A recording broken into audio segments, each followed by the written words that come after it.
What's up, guys, and welcome back to Beyond the Void Horror Podcast. My name is Alex, and today we're going to be doing a spoiler-free review of Jacob's Wife. Now, this just came out within about 5 or 6 days ago. I'm a little late to the game, but it is coming to Shudder too, so let's get into it.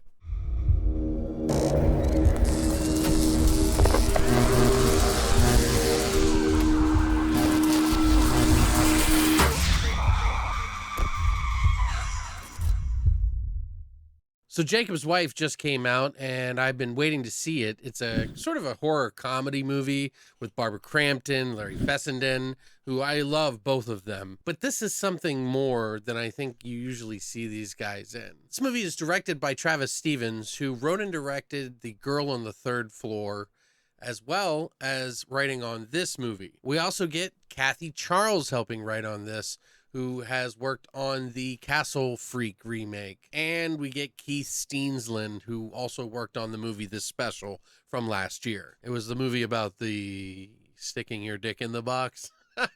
Yeah, that was a movie. So what is Jacob's Wife all about? Well, it's technically all about Jacob's wife, because instead of calling her by her name, she has become Jacob's wife, which has kind of pushed her to the shadows, and she used to be such an outgoing woman. He, of course, is a minister or a pastor for a church. He talks over her all the time.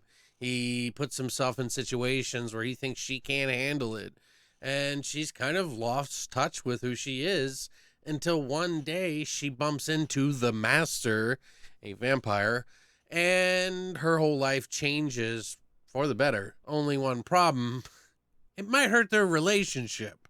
Now, it is an independent film, but if you're a fan of Barbara Crampton and a Larry Fessenden, just watch it. You're going to enjoy it. This is definitely a step up in some of the other more indie films I've seen them in recently. This feels, like I said before, very special, and their performances together really do shine. And the comic value in this movie is pretty fucking funny. It's a lot of dark humor. There isn't like this overwhelming comedic tone to the film, so it's somewhere between drama and comedy and dark humor. It's all mixed in there together to make a pretty interesting film that I think should make most people who enjoy these types of film happy. And I'm not even the biggest vampire fan, guys. Like, I'm very particular on which vampire movies that I really enjoy. I enjoy most of them for the most part, but this one I actually really enjoyed. Now, it does feel like I have seen other movies that are kind of similar to this, but the performances between Larry Fessenden and Barbara are really good, and they work really well together. And I think that's probably because they have worked together. They know each other. It just feels very real. Also, seeing Barbara switch between the two, and then sort of the antics that they get into while it's all happening, and then he is living his regular life and wondering what's going on. It was really palpable. There's a lot of blood in this movie too, probably a little more than they needed sometimes, but I'm not gonna complain about that.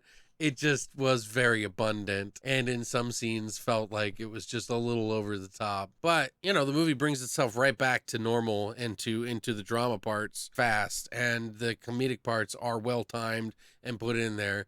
There are a couple of moments in the film that I felt like it did drag a little bit, but it was all kind of for the story and to get to know them better and to sort of build this sort of atmosphere, because this movie actually also has an atmosphere to it. And a pretty interesting soundtrack that I actually really enjoyed. It's kind of got a mix between like quirky and 80s, but then also like kind of current. So it's like this weird orchestra of music that's going on in it. The characters that you meet along the way are all pretty good and well acted as well. I mean, you got CM Punk in there, which he was in The Girl on the Third Floor as the main star. Sheriff in this movie was really good. The sort of dry humor in this is actually pretty good. There's a pretty good mix of comedy in here too, so it should appease most people. The situation isn't just like, ha ha ha, like laugh at each other, like they look at each other and laugh. It does have its moments where it mixes it up a lot. And a lot of the kill scenes are actually pretty fun too. As far as the vampires go and how they look, I think they did a pretty good job. I mean, it's not like the best thing I've seen, but I think it works for this role, and it's unique enough that it does its own thing as well.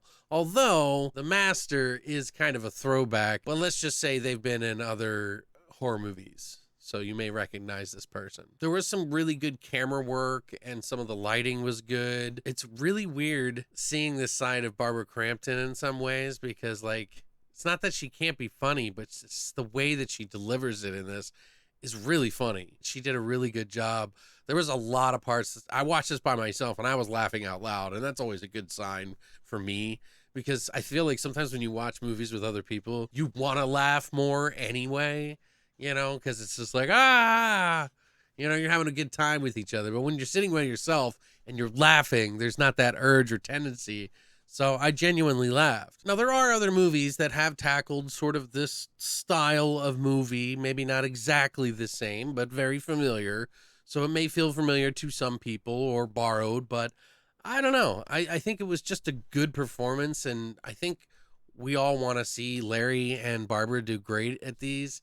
And it feels like this is like a really good movie for them to do. I would probably say out of its score of 10, I would probably give this at least a 7.5, if not an 8. I mean, it's pretty solid. There are some moments and things that I caught that were very independent, but you know, that could be just a matter of funding. But for the most part, this movie's shot in a way that is just like your regular big budget movies on an independent level. So it's made to look big, and the characters are pretty big. I think you should watch it if you get a chance. It is on, you know, Amazon and a few other places to watch for $4.99.